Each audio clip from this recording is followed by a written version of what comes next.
Did you know that there is someone who actually studies all the different ways we mindlessly overeat? Yep, our snacking habits have been studied and put through some pretty interesting tests by Professor Brian Wansink and a team of graduate students with some very interesting and often hilarious findings. So today, in the Thin Thinking podcast, we dive into the Thin Thinking Read recommendation, Mindless Eating: Why We Eat More Than We Think.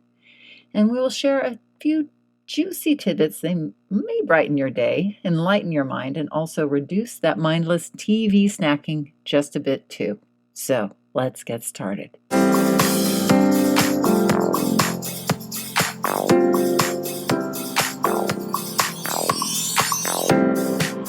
Did you know that our struggle with weight doesn't start with the food on your plate or get fixed in the gym?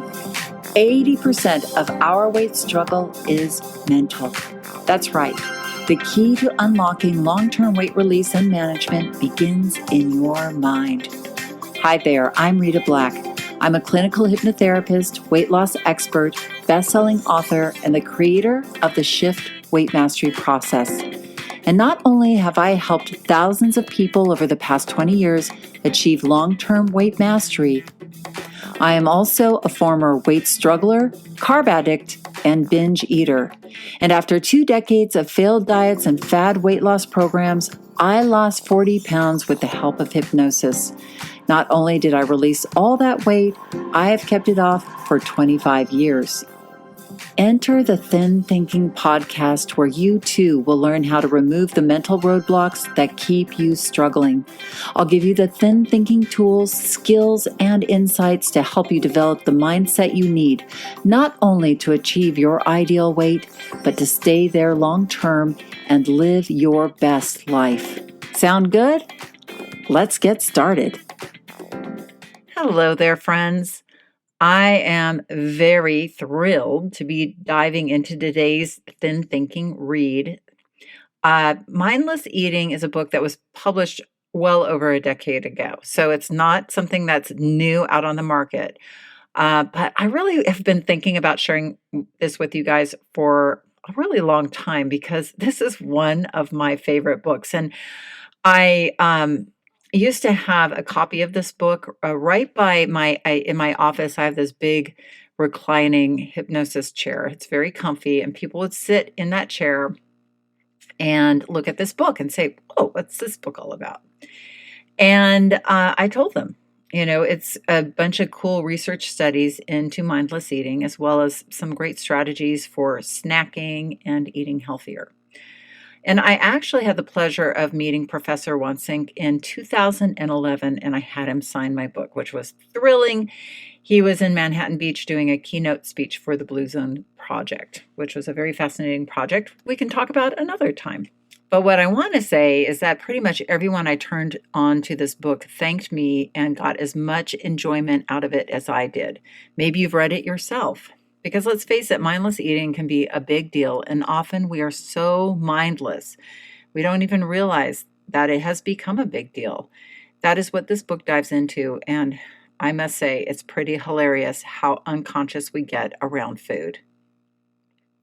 So what I'm going to do, like I always do with our Thin Thinking Reads, is I'm going to just read to you from the book and give you some tasty tidbits from it.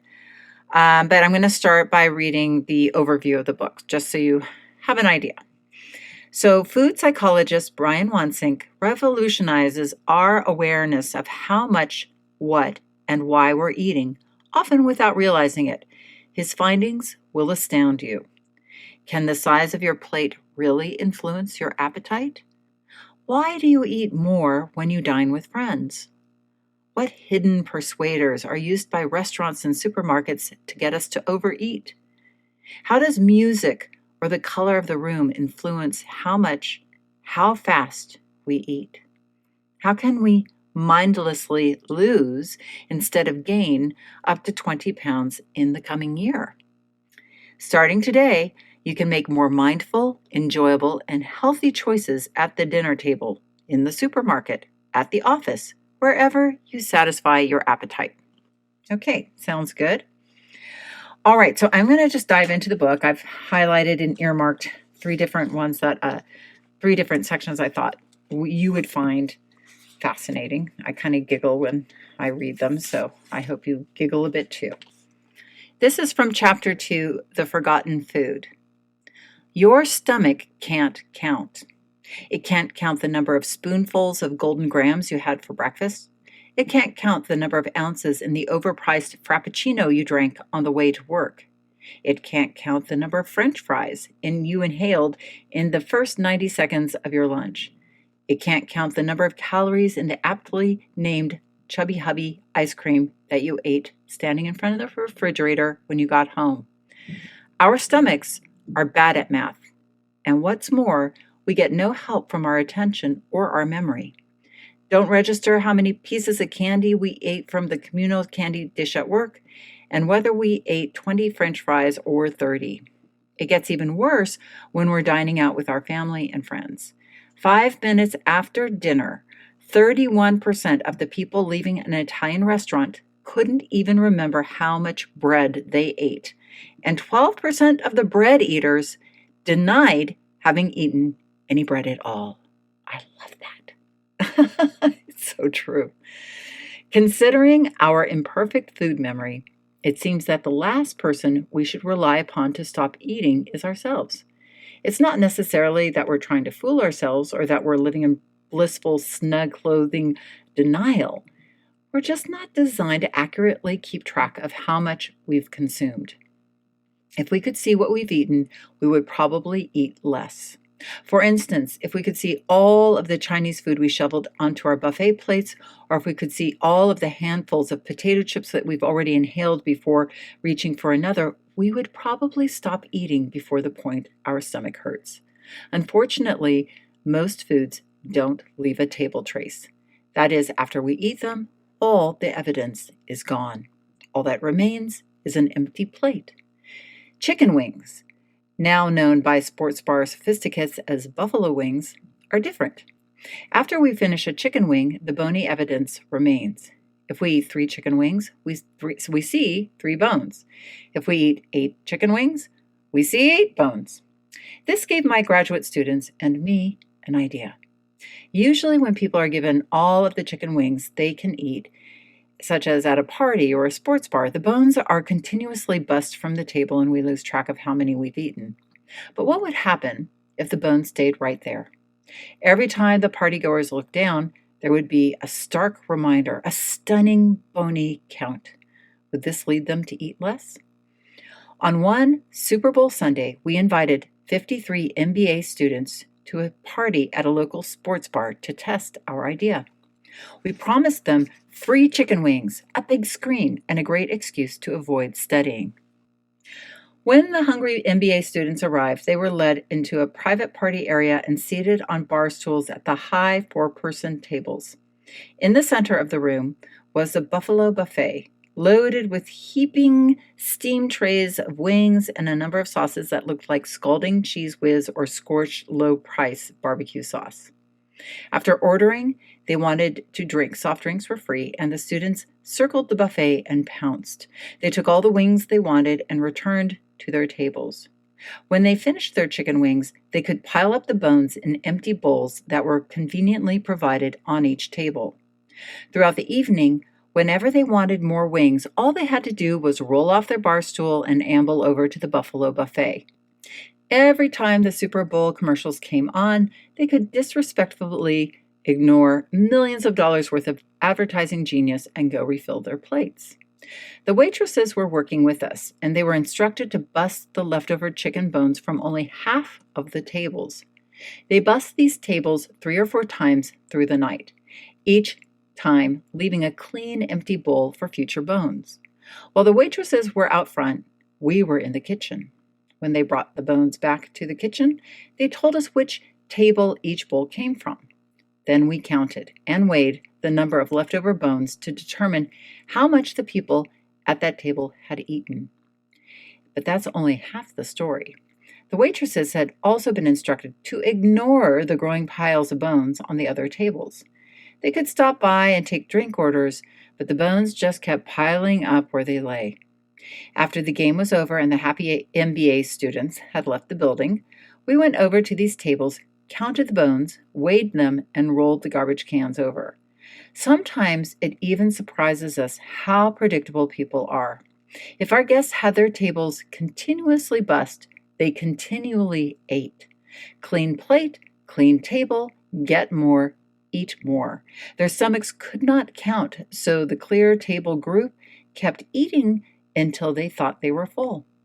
They ate an average of 7 chicken wings apiece. The people at the bone table were less of a threat to the chicken population.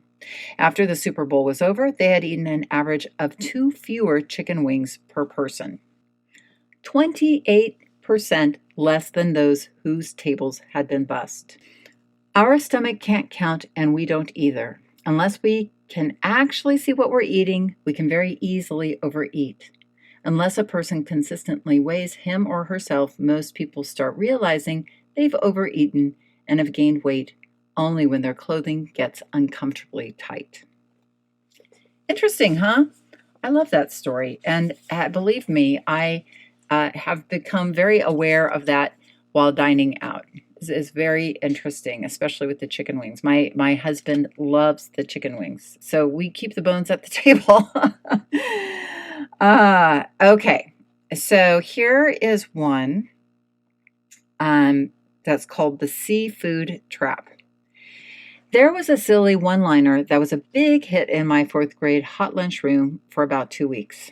After someone ravenously finished a large lunch, a kid would say, "You must be on the seafood diet because you eat everything you see." Most people are on seafood diets to some degree. Simply seeing or smelling a food can lead us to want to devour it. Think you have the willpower to avoid that little dish of chocolates that have been sitting on your office desk or in your living room? Think again. Suppose we give an office building full of secretaries nice covered dishes of 30 Hershey's Chick Kisses as a personal, not to be shared gift for Secretaries Week. Wow, this I think was really written in the early 2000s. This is a little dated, but bear with me. This is an interesting experiment. The glass dishes are identical except for one detail. Half are clear and half are white, so they totally hide the chocolates if the lid is on. Now suppose that every night after the secretaries go home, we count how many they have eaten, refill the dish, and continue this for 2 weeks. Dr. Jim Painter and I did this study and had fun doing it. Everybody loves free chocolates. Unfortunately, the results aren't so fun for anyone who's trying to watch what they eat.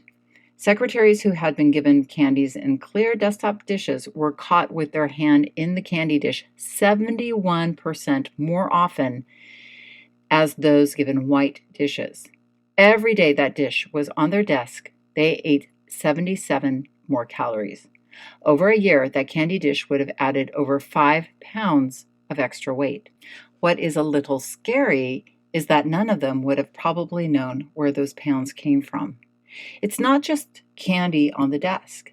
This principle of visibility can follow us through the day. In a classic line of studies started at Columbia University in the 1960s, researchers put a plate of food, such as small chicken salad sandwiches, in front of people during lunch. Some would be given food covered with transparent wrap, and others would be given food covered with aluminum foil. Or if you were living in England, that would be aluminium foil. In nearly all these studies, people ate more of the food in transparent wrap than in the foil. Why does this happen? We eat more of these visible seafoods because we think about them more. Every time we see the candy jar, we have to decide whether we want a Hershey's Kiss or whether we don't. Every time we see it, we have to say no to something that is tasty and tempting. If we see that temptress of a candy jar every 5 minutes, it means needing to say no 12 times in the first hour, 12 times in the second hour, and so on. Eventually, some of those no's turn into yes, usually in the form of, well, okay, just this once. Out of sight, out of mind, in sight, in mind. So just to add to this is, again, one of the big skills of weight mastery is stimulus control.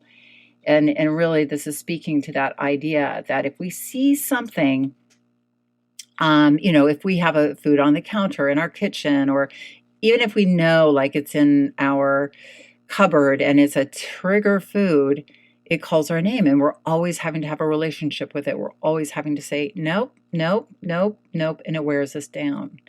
So I really love that part of the study where he's just underlying this. Okay, now this is the last bit I'm going to read to you. I hope you're enjoying this. It's kind of fun to read these things over again because it's been a little while since I've visited this.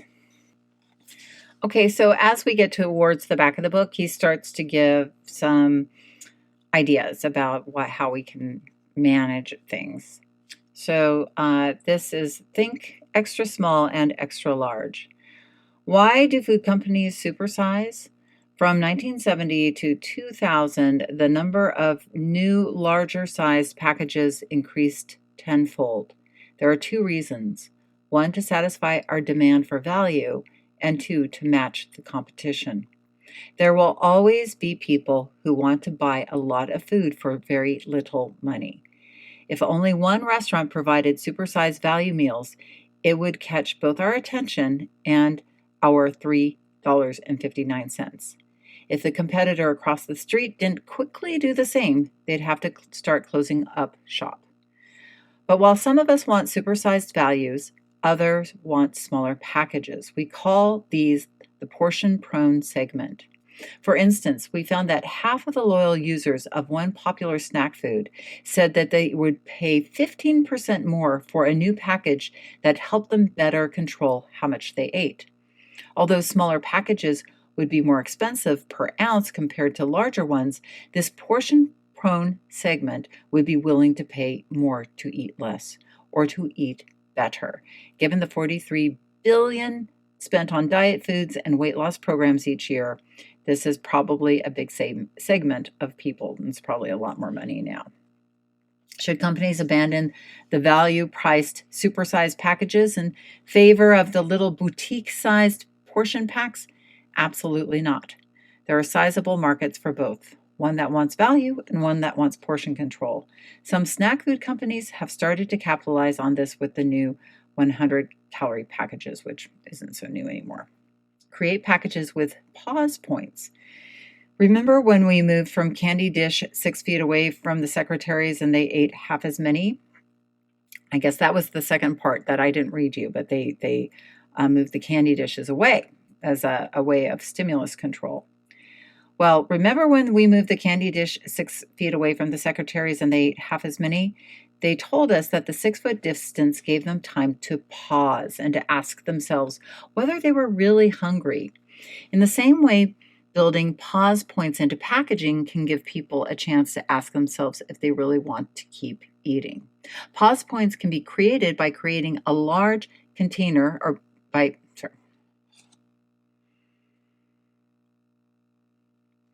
Pause points can be created by separating a large container into several smaller containers. For example, internal sleeves force us to actively make a decision to eat more. In the lab, we call this Thin Mint packaging in honor of our favorite Girl Scout cookies. Instead of greeting us with a wide-open, no-serving size limit tray, Thin Mints are carefully wrapped into 2 cellophane sleeves. As much as you might want to overeat, when you hit the bottom of that first sleeve, it gives you pause. That's about all most of us need to stop. One of the more extreme versions of this principle can be found in Japan, where many brands sell individually packaged cookies. Stopping points can take other forms. We showed this in one of our lab's red chip studies. We took cans of Pringles, potatoes in a tube, and dyed every 7th chip red.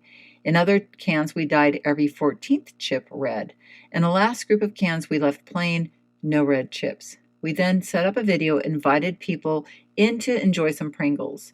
Those who ate from the cans where every 7th chip was red ate an average of 10.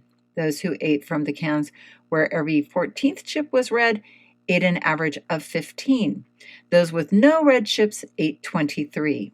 Having something, almost anything, to interrupt our eating gives us the chance to decide if we want to continue.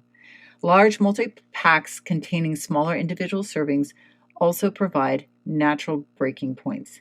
We tested this concept when we gave 124 students either a large Ziploc bag containing 200 M&Ms or a large Ziploc bag that in turn contained 10 smaller bags, each containing 20 M&Ms. When there was only one bag to open, people ate an average of 73 M&Ms during an hour.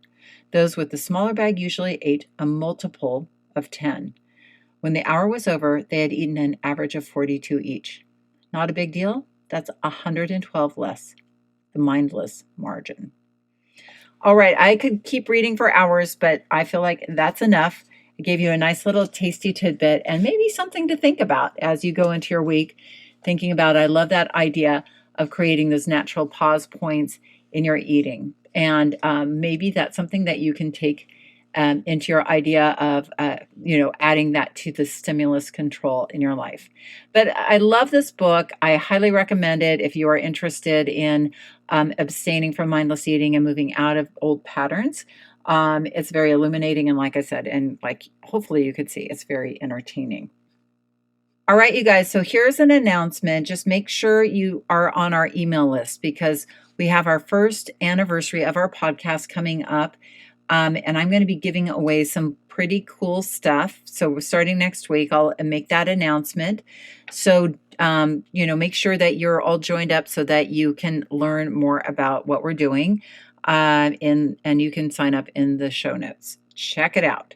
So have an amazing week. And remember that the key, and probably the only key, to unlocking the door of the weight struggle is inside you.